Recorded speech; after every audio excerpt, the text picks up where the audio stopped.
The hallway on the mezzanine level of the Kwan Grand Hotel was quiet at 8:23 p.m. Ji-hoon Kwan had stepped out of the ballroom alone. 8 minutes. That was all he gave himself before walking back in to finish the speech that would mark the first night his family's name stood fully in the light. He loosened his collar by one button, checked his phone, started walking. Then he stopped. A girl stood in the middle of the hallway, 6 years old, dark curly hair pulled into 2 uneven puffs, yellow dress with small white buttons down the front. She was looking straight at him, not past him, not around him, directly at him, the way someone looks when they've spent a long time practicing what they're about to say. "Are you Ji-hoon Kwan?" No trembling, no hesitation. "I think you're my dad." Ji-hoon did not move. He looked down at her. She looked up at him, and the eyes that met his were black and sharp and completely, unmistakably his own. At the far end of the hallway, a woman in a deep blue dress stood completely still. Not approaching, not explaining, just watching, with the quiet steadiness of someone who had already made peace with whatever came next. 6 years. He had not said her name out loud in 6 years. What no one in that corridor understood yet was that the 6-year-old girl standing between them had planned this night for 3 weeks, while every adult around her was still deciding whether they were brave enough to act at all.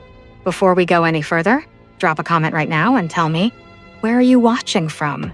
And what time is it where you are? I want to know who's here for this one. And if this is your first time, welcome. Hit subscribe, because you do not want to miss how this story ends. Let's go back 6 years, before that hallway, before that yellow dress, before a girl named Mia Kwan Carter stood in front of a man she had never met and said the 5 words that no one in that building was prepared for. The corner office on the 31st floor of Kwan Tower faced north. On clear mornings, Ji-hoon could see as far as Evanston. On the morning 6 weeks before the grand opening, he stood with his coffee going cold in his hand and saw nothing at all. His name was on the building. His name was on the investment portfolio, the hotel project, the hospitality group that was about to have its first public debut. Kwan Hospitality Group. 47 employees, 3 restaurants. A hotel on the Magnificent Mile that had taken 4 years and $63 million to build. From the outside, everything looked like a scent. Inside, 2 stacks of documents sat on his desk. Permits and vendor contracts for the November 14th opening on the left.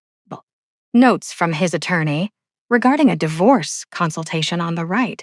He had not signed either set. He had not canceled the attorney meeting either.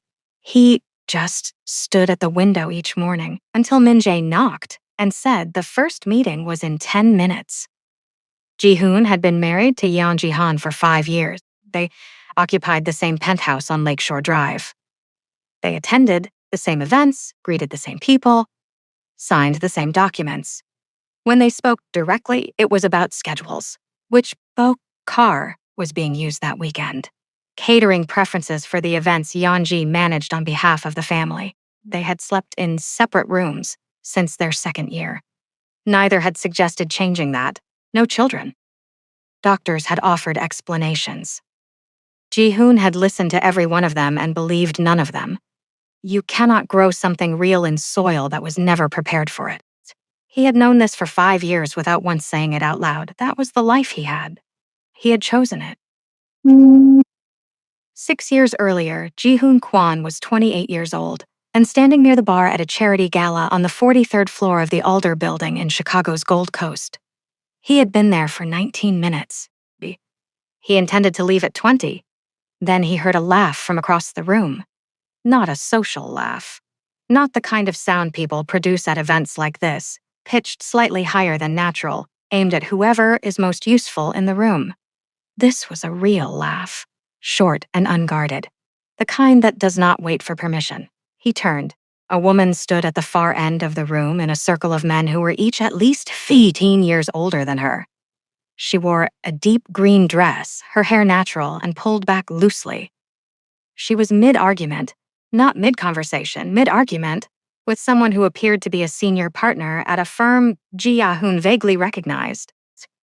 She held a document in her hand and was pointing at a specific line on it. The men around her looked uncomfortable.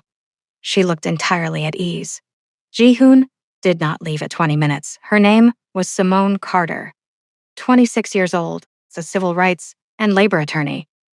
She said this the way most people say their own name, plainly, without particular emphasis, as though it were simply a fact about the world. She had grown up in Atlanta. She had put herself through law school on scholarships and determination in roughly equal measure. She was in Chicago consulting on a discrimination case involving immigrant workers at a Korean-owned manufacturing company on the Southwest Side. The irony was not lost on either of them. After the event, they went to a small Korean restaurant in Lincoln Square. His suggestion, her immediate agreement. They talked until the staff began stacking chairs around them. Ji-hoon said things he did not typically say to people. Simone listened in a way he was not accustomed to, completely, without visibly preparing her next sentence while he was still finishing his. He did not want to leave. He did not leave until 1:47 in the morning. For 18 months, they existed in a space with no official name. Ji-hoon did not bring Simone fully into his world. Not because he was ashamed of her, but because the full picture of his world was not something he was ready to show anyone he cared about. The Kwon family had arrived in Chicago from Busan with almost nothing and had built something significant over 30 years through methods that did not appear in any legitimate filing. The hospitality business was real, but it had been seeded by a different kind of capital, and Ji-hoon was still deciding who he wanted to be on the other side of it. Simone knew he was more than a restaurateur. She did not know the precise shape of what more meant. Ji-hoon told himself he would explain. When the timing was right, when there was less to untangle, when he had found the words that made it sound like what it actually was. The timing was never right, but on Friday evenings, when Simone sat across from him at his kitchen table with case files spread open between them and neither of them scritty the silent them, felt the need to fill the silence. What Ji-hoon understood for the first time what people meant when they said they had found something worth keeping. Madame Soon Hee-kwan summoned her son on a Tuesday afternoon in March. The meeting was in her private office, 2 doors down from Ji-hoon's own on the 31st floor. She was already standing when he arrived. She did not sit. She did not offer him a seat. She looked out the window for a long moment. Then she turned. "My son will never marry a black woman." She said it without preamble, without setup, the way one states a policy that has always existed and is simply being made explicit for the first time. Never, not while I am alive. Ji-hoon opened his mouth. She raised one hand. "Do you know how many years it took for people to invite this family to sit at the same table as them?" Her voice did not rise. It never rose. That was precisely what made it impossible to argue against. 30 years. 30 years I built this name. From nothing. And you will not destroy it. There were things Ji-hoon could have said. He had rehearsed several versions of this conversation in the elevator. On the way up, things about Simone. Her mind, her integrity, the quality of the quiet she brought into every room. Things that were true, he said none of them. He stood in the doorway of his mother's office and said nothing. Alec. 3 weeks later, on a Thursday evening, Simone Carter sat alone in the waiting room of a medical clinic on North Clark Street. The chairs around her were full. 2 couples sat with their fingers interlaced, looking at the same pamphlet. A woman across the room smiled softly at something on her phone. Everyone appeared to have arrived with someone. Simone had a coat in her lap and her phone face down on the chair beside her. She had already called once that day. It had gone to voicemail. The nurse called her name. She followed the sound down a hallway and onto an examination table. "Miss Carter," the doctor said, adjusting the ultrasound wand. She paused, leaned closer to the screen. "There's a heartbeat." She looked up. "Strong. You're approximately 8 weeks along. Congratulations." Simone stared at the monitor. One small shape, one fast, steady pulse that had nothing to do with her own. She did not cry in the room. She waited until the elevator doors had fully closed behind her. What Ji-hoon Kwon did not know, and would not know for 6 years, was that on the night he drove home from his mother's office in silence, Simone was already carrying something he had left behind without realizing it. And in 6 years, that something would walk up to him in a hotel hallway and say 5 words he had no answer for. For 3 days after the meeting with his mother, Ji-hoon did what people do when they are afraid and do not want to call it fear. He stayed busy. He attended 3 evening meetings that did not require his presence. He reviewed documents Min Jae had already signed off on. He answered emails at 2 a.m. and told himself it was productivity. He slept in increments of 90 minutes and told himself it was the pre-opening schedule. He thought about Simone constantly. He did not call her. He told himself he was protecting her, that the Kwan family's history was not clean, and the people his mother had negotiated with for 30 years were not people who accepted complications without consequence. He told himself that ending things quietly, without explanation, without pulling her further into something she did not fully understand, was the least harmful version of a harmful decision. He told himself this with enough consistency that it began to feel like something other than what it was. That is the nature of rationalizations. Given sufficient repetition, they develop the texture of principle. On the 6th day at 10:51 p.m., Ji-hoon drove to Simone's building on West Wrightwood Avenue. He did not fully decide to. He simply found himself there. He parked across the street and turned off the engine. Her light was on. 3rd floor, 2nd window from the left. He knew which one, because he had watched her pull the blinds closed from that exact window 18 months ago. On the first night, he had stayed past midnight. He sat in the car, 11:04. Her light was still on. 11:22. Still on, 11:39. He reached for his phone twice and set it back down both times. 11:47. The light in the second window went off. He sat for 12 more minutes in the dark.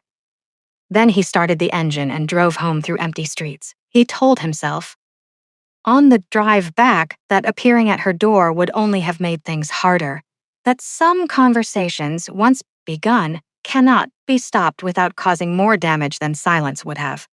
He told himself this. He drove past a diner they had eaten at 3 times and did not look at it. He did not sleep that night either. He called her the following afternoon. Not in the evening. In the afternoon, when it was more likely she was between meetings, when there was less likelihood she would have time to hold the line. She answered on the second ring. Ji-hoon! Her voice was warm, completely unsuspecting. The voice of someone who did not yet know what the next 30 seconds would contain. I was just thinking about. We're not right for each other. Silence. 4 seconds. What? This isn't working. I think we should end it. Another silence. Longer. When she spoke again, her voice had changed. Not broken, recalibrated.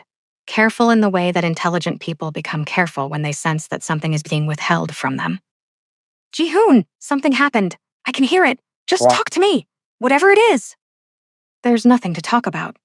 Don't do this on the phone. Come over or let me. I have to go. I'm sorry. He ended the call. He sat at his desk without moving for 11 minutes afterward. Then Min Jae knocked and said the 2 o'clock was ready. Ji-hoon straightened his jacket, walked down the hallway, sat at the head of the conference table and spoke clearly about quarterly projections for 22 minutes. He was very good at continuing. 2 days later, Min Jae appeared in Ji-hoon's office doorway. He was carrying nothing. His expression was the particular one Ji-hoon had learned to recognize, the face Min Jae wore when something had already been decided at a level above both of them, and he was simply making the arrival of that decision official. It's done, Min Jae said. Ji-hoon looked up from his desk. Min Jae did not elaborate. He did not need to. Done covered a range of things, blocked numbers, deleted access points, filtered channels of communication across multiple devices. The specifics of what done meant had been determined by someone else, executed by someone else. Ji-hoon did not ask which specific things had been done, did not ask in which order, did not ask whether voicemails had been cleared before they arrived or after.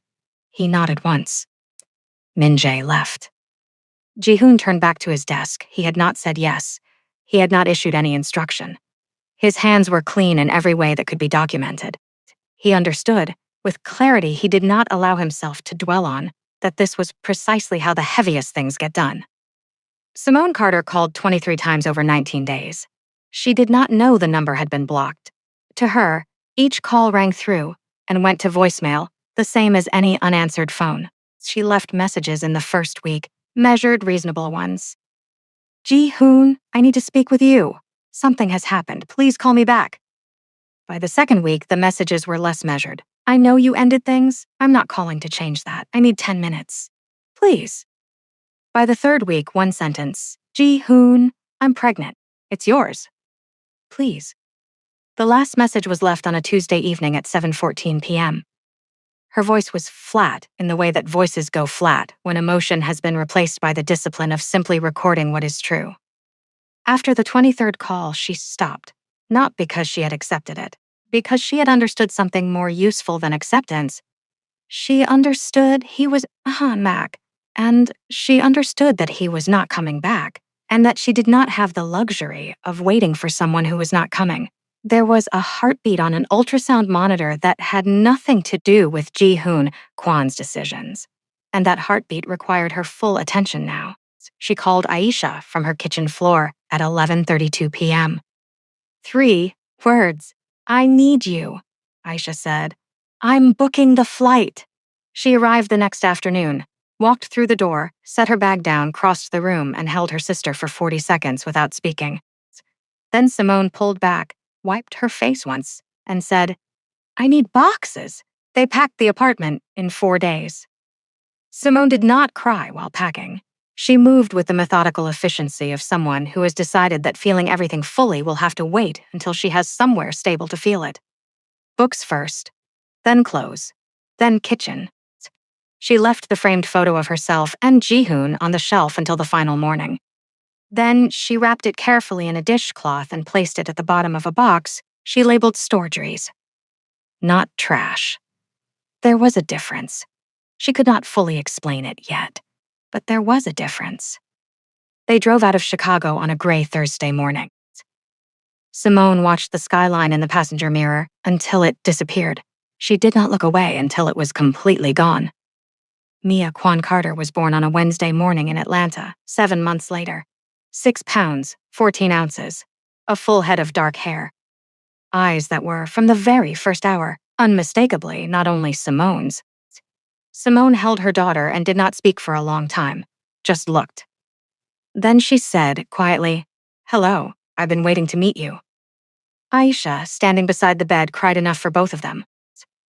4 months after Simone's moving truck left Chicago, Ji-hoon Kwan signed a marriage registration at his family attorney's office on a Tuesday afternoon. Yeon Ji-han signed her name in 3 precise strokes. Ji-hoon signed his. The attorney gathered the documents. The entire process required 11 minutes. Madame Kwan was waiting in the hallway when they emerged. She looked at her son for a long moment. Then she smiled. Ji-hoon could not remember the last time he had seen his mother smile. He understood. Standing in that hallway, the precise exchange rate of what he had traded. Min-jae had completed the order within 6 hours of receiving it. Ji-hoon had not asked what, specifically, was done, had not asked whether Simone's calls had been filtered before they arrived or whether they had arrived and been removed. Had not asked how many times she had tried. He had not asked. There is a particular kind of complicity that carries no fingerprints. It requires only the absence of a question at the right moment. It leaves nothing on record. It costs nothing in the short term. The interest, however, accumulates. 6 years is long enough to build something. Simone had built a law practice, a mortgage, a morning routine involving oatmeal and NPR, and a 6-year-old who required 17 minutes of negotiation to agree on which shoes to wear. She had built a life in Atlanta that was genuinely hers. Not a consolation version of something else, not a waiting room. A life. Mia Kwan Carter was the center of it. She was 6 years old, and she operated with the internal logic of someone twice that age. She had a specific system for organizing her book collection. Not alphabetical, not by color, but by which books she believed needed to be near each other based on reasons she could not fully articulate, but defended with complete conviction. She asked questions the way most children breathe, constantly, without awareness that she was doing it. She had recently. Thea informed her kindergarten teacher that Jupiter had 79 known moons, and followed this with the observation that it seemed lonely to have that many things orbiting you and still be mostly gas. Her teacher had sent Simone a note. Your daughter is remarkable. Also, she's right about Jupiter. In class, Mia drew pictures of her family. Simone, always centered. Aisha to the left, usually holding something. A phone, a bag, once a small satellite dish that Mia could not explain. And to the right always, a figure that Mia had never given a face to in any version of the drawing. Tall, dark-haired, present in outline but unfinished. When her teacher asked who that was, Mia answered without looking up from her crayons. My dad. I don't know what he looks like yet. On a Thursday morning in October, Simone left a copy of a Chicago business magazine on the kitchen table. She had been reading it with her coffee. An article on commercial real estate development on the Magnificent Mile. She had set it face up when she went to answer a call, and by the time she came back, Mia was sitting at the table in her school uniform, cereal untouched, holding the magazine with both hands. Ji-hoon Kwan's photograph covered the upper third of the page. Simone stopped in the doorway. Mia studied the photograph the way she studied things she was determined to understand, slowly, without moving. Then she set the magazine flat on the table and placed one small finger on his face. He has my eyes, she said. Not a question. Simone crossed the room and picked the magazine up with a steadiness that cost her considerably more than it appeared to. Eat your cereal, baby. You'll be late. Mia watched her mother put the magazine in the recycling bin under the counter. She did not say anything else. But she did not forget either. 11 days later, Simone found a folded piece of paper in the front pocket of Mia's school jacket. She had not found it yet. Mia had found it herself at the school library on a Tuesday afternoon when the librarian had shown her class how to use the digital search catalog. Mia had waited until the other children moved on to a different terminal. Then she had typed 2 words into the search bar with careful, deliberate keystrokes. Ji-hoon Kwan. She had not told Simone this. The search returned several results. A business profile, 2 news articles, and an event listing from a Chicago hotel publication, the grand opening of the Kwan Grand Hotel on the Magnificent Mile. November 14th, a public event. Press and invited guests welcome. Mia read it 3 times. Then she clicked print. She folded the paper into quarters and put it in her jacket pocket. She rejoined her class at the nature table without explanation. That afternoon, on the car ride home, she talked at length about the life cycle of monarch butterflies, which they had also researched that day. She was 6 years old. She had already decided what to do. On a Saturday morning, 11 days before November 14th, Simone was brushing Mia's hair in the bathroom. Morning light through the frosted window, the radio on low in the kitchen. An ordinary Saturday with the particular slow quality that ordinary Saturdays have when nothing has gone wrong yet. Then Mia looked at her own hands. She turned them over, palms up, then palms down, her skin warm and brown in the morning light. She looked at them the way a person looks at something they have been carrying for a while and are only now deciding what to do with. She looked up at Simone's reflection in the mirror. Mommy. Did Daddy leave because I'm black? The brush stopped. Simone counted 11 seconds without meaning to. She knew she was counting because Mia was counting. She could see it, the small, precise rhythm of it behind her daughter's eyes. Mia always counted when the adults around her went quiet, as though she could measure the weight of an answer by how long it took to arrive. 11 seconds is a long time. It is long enough for a 6-year-old to understand something that no one has said. Simone set the brush down on the edge of the sink. She turned from the mirror and knelt on the tile floor, eye level with her daughter. Listen to me. Her voice was steady. It had to be. You did not do anything wrong. Nothing about you. Not your skin. Not your hair. Not a single thing caused him to leave. Do you hear me? Mia looked at her carefully. Then whose fault was it? Simone opened her mouth, closed it. For the first time in 6 years, the silence between them felt like a lie. Not a cruel one, not an intentional one, but a silence that had been accumulating interest, and Mia, at 6 years old, on an ordinary Saturday morning, had just presented the bill. It was complicated, Simone said finally. Mia nodded slowly.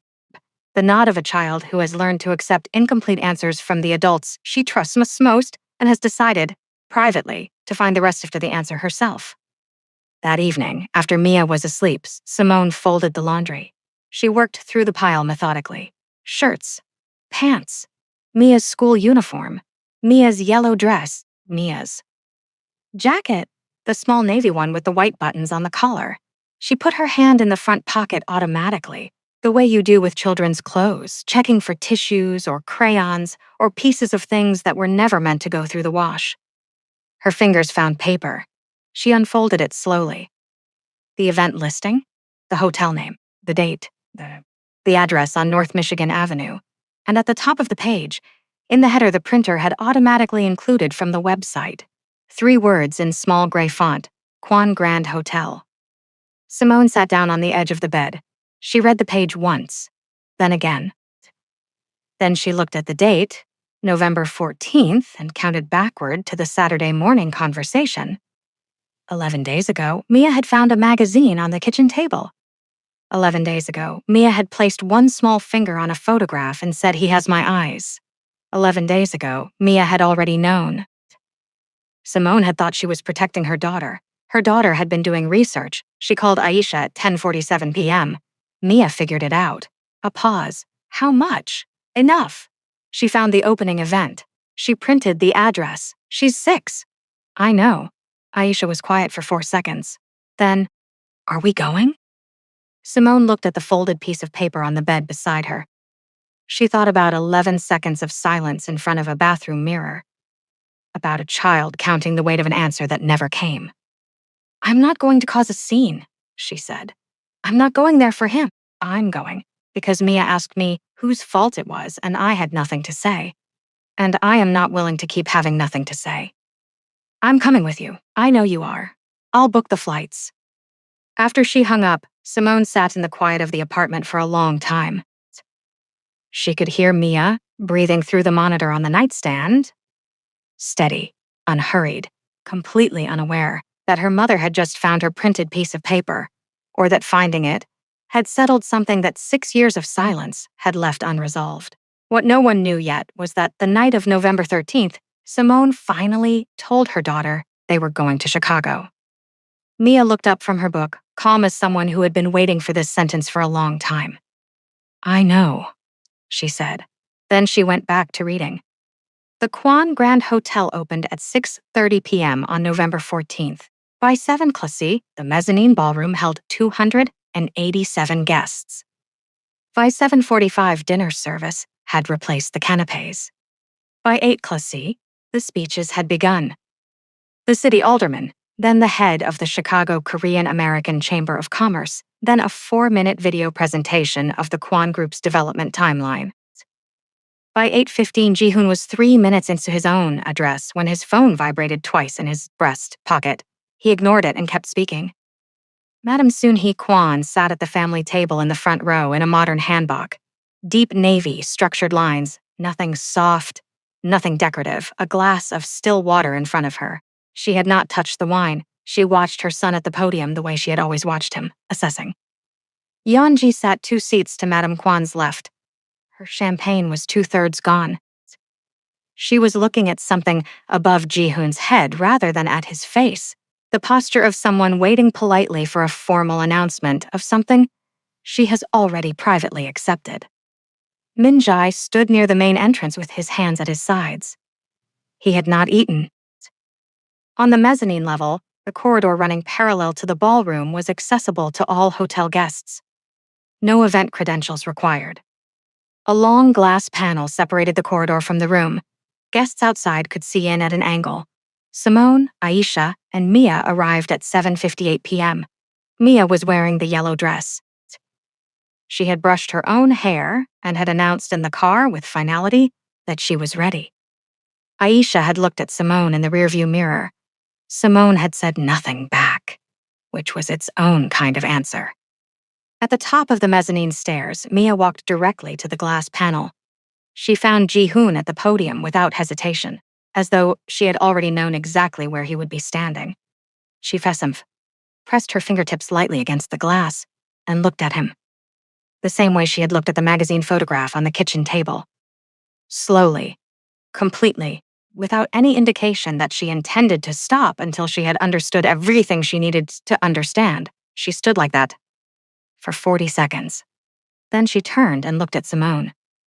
Simone met her daughter's eyes and did not look away. She did not say yes. She did not say no. She simply looked at Mia with the fullness of someone who has made a decision and is prepared to live with everything that follows from it. Mia turned back to the glass. "He's going to come us out soon," she said quietly. Speakers always take a break. She was 6 years old and she was right. At 8:21 p.m., Ji-hoon stepped away from the podium and said he would return in 8 minutes. He came through the side door into the corridor, alone. No aid, no security following at distance. Just a man in a $9,400 suit who needed a few minutes of quiet before the closing portion of the evening. He loosened his collar by one button. He checked his phone. He started walking. Mia let go of Aisha's hand.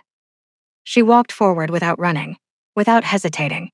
The deliberateness of someone who has researched something many times and has decided to trust the preparation. Her yellow dress moved around her knees. Her footsteps were very small against the marble floor. She stopped directly in his path. He looked up. "Are you Ji-hoon Kwon?" He stopped. "Yes." "I think you're my dad." She said it plainly, the same way she had told her teacher about Jupiter's 79 moons, simply releasing something she already knew to be true. "My name is Mia Kwon Carter. Mom said I could keep both names." Ji-hoon looked down at her. He looked for a long time.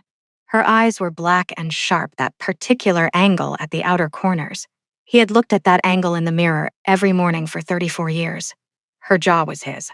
Her brow line was his. The way she held her chin, very slightly elevated, as though she had decided not to look up at anything if she could arrange to look straight across at it instead. That was his, but her expression. The specific quality of waiting in it, patient, certain, without pressure. That was not his. He knew exactly whose it was. His phone hit the floor. He did not reach for it. He looked at his daughter for 4 full seconds. Then Ji-hoon Kwon went down on one knee on the marble floor, suit and all. He brought himself to her eye level and held her gaze. "What did you say your name was, Mia Kwon Carter?" "How old are you?" 6. My birthday is in March. I like space. I know all the planets in order, including the dwarf ones. Something in Ji-hoon's chest shifted in a way he could not immediately name. "Which is your favorite?" He was not sure why he asked. It was not a question he had prepared. He had not prepared any questions. Mia considered this with full seriousness. Saturn. Because it has rings and everyone talks about Jupiter like it's the most interesting one, but Saturn is right there the whole time. A pause. "Also, it's prettier." Ji-hoon said nothing for a moment. Then he looked up, past Mia, toward the far end of the corridor. Simone stood at the edge of the hallway and had not moved since Mia let go of her hand. She was not approaching, not explaining. She held completely still with the particular steadiness of someone who has imagined this moment so many times. In the years after that, they have long since moved through every version of it and arrived at something quieter on the other side. She was watching her daughter, not him. The ballroom door opened. Madame Soon-hee Kwan stepped into the corridor. She moved with her customary pace, measured, authoritative. Min Jae had reached her through the side channel, relayed in 2 sentences that Ji-hoon had not returned to the stage. She came herself. That was her manner. She saw Ji-hoon on one knee on the floor. She saw the child. She stopped. 12 feet between them. Not enough. Madame Kwan looked at the girl's face with the involuntary focus of someone who has recognized something before their mind has fully processed what it is. The jaw, the brow, the angle at the outer corners of the eyes. She had looked at those same features across a breakfast table for 28 years. Her hand at her side closed slowly around nothing. 2 steps behind her, Yeonji had followed through the same door. She stood still, took in the corridor in one sweep. Ji-hoon on the floor, the child. Simone at the far end. The particular silence that had settled over all of it. She reached to the tray of a passing waiter, set her champagne glass down, completely still, completely composed, the most collected person in the hallway. Ji-hoon stood up. He turned to face his mother. He did not raise his voice. The corridor was quiet enough that he did not need to. You told me your son would never marry a black woman. He held her gaze without effort, without theater, not while you were alive. Madame Kwan said nothing. This is your granddaughter. No gesture, no pause for effect. She is 6 years old. She flew here from Atlanta and walked up to me in a hotel corridor because no one else was doing anything. He stopped. The silence that followed was not short. It carried the weight of one Tuesday afternoon meeting. 23 calls, a 1 dratat 4 months. 3 calls that arrived at a block number. 4 months, 5 years of a marriage built on convenience. And a child who had printed an event listing from a school library and folded it into quarters and kept it in her jacket pocket for 11 days without telling anyone. Madame Kwan looked at her son. Then she looked at Mia. Mia looked back at her grandmother with the open, unhurried attention of a child who has not yet learned to be afraid of difficult people, just curious about them. Who are you? Mia asked. Straightforward, no malice, simply a question that needed answering. Madame Kwan did not answer immediately. In 62 years, there had always been an answer ready. She had built her life on the availability of answers. Clear positions, clear hierarchies, clear lines around what was acceptable and what was not. She looked at this child, and the answer did not come. They found a small room off the corridor, a staff meeting room, oval table, 6 chairs, fluorescent light that buzzed faintly at one end. Someone brought water. No one asked who authorized this. Mia fell asleep in the chair nearest the door within 20 minutes. She had simply sat down, placed her hands in her lap, and closed her eyes with the complete absence of ceremony that belongs exclusively to children. Her yellow dress had a small smudge of something on the hem. Chocolate from the dessert station in the hotel lobby, Aisha confirmed quietly. She had stopped to ask for it on the way up. Even tonight, she had stopped for chocolate. Aisha took the chair beside her, which left Ji-hoon and Simone on opposite sides of the oval table, with Mia sleeping between them and nothing left to perform for. I didn't know you called, Ji-hoon said. No, you didn't know. Simone's voice was measured, not cold, measured, the voice she used in rooms where precision mattered. But you chose not to ask. There's a difference between those two things. Ji-hoon did not argue. He looked at Mia. She flew here herself, in her mind. She printed the address 11 days ago and kept it in her jacket pocket. Simone paused. She's been planning longer than either of us. Ji-hoon was quiet for a moment. She said Saturn is prettier than Jupiter. Something shifted in Simone's expression. Not a smile. Not yet. Not tonight. But the specific softening that happens when a person hears their child described accurately by someone who had no right to know them and somehow does. She tells everyone that, Simone said. She's not wrong. Yeonji found Ji-hoon in the corridor at 10:14 p.m. She did not come with her attorney. She came alone, which told him everything about what kind of conversation this was going to be. She stood in front of him with her hands at her sides. Her champagne was long gone and she had not replaced it. She looked, if anything, less distressed than anyone had been that evening, as though the night had settled something for her that had been imprecise for a long time.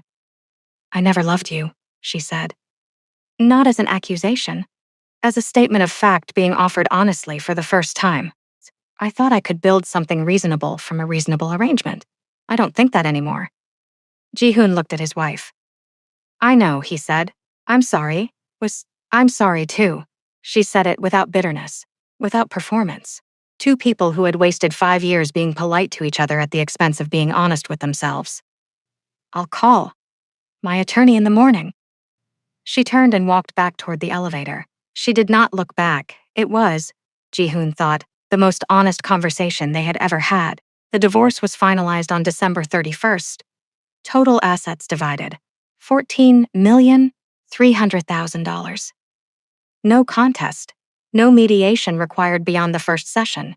Kwan Group lost 2 strategic partners from the Han family network within the following 6 weeks. Ji-hoon did not attempt to negotiate their return. On January 7th, Min Jae-oh submitted his resignation in a single typed paragraph. Before clearing his office, he sent one email. Not to Ji-hoon, to Simone Carter, at the address listed on the Carter and Holloway Law website. Miss Carter, 6 years ago I blocked your calls and messages on instructions from Madame Kwan. It was my hands that did it. I have thought about this for 6 years. I am sorry. I do not expect a response. Simone read the email 3 times over 2 days. She did not respond, but she did not delete it either. Madame Soon-hee Kwan did not apologize. She went silent for 6 weeks. No calls, no family dinners, no instructions forwarded through intermediaries. For a woman who had operated through constant communication for 30 years, the silence was its own statement. Ji-hoon understood it without translation. The first move would have to come from her.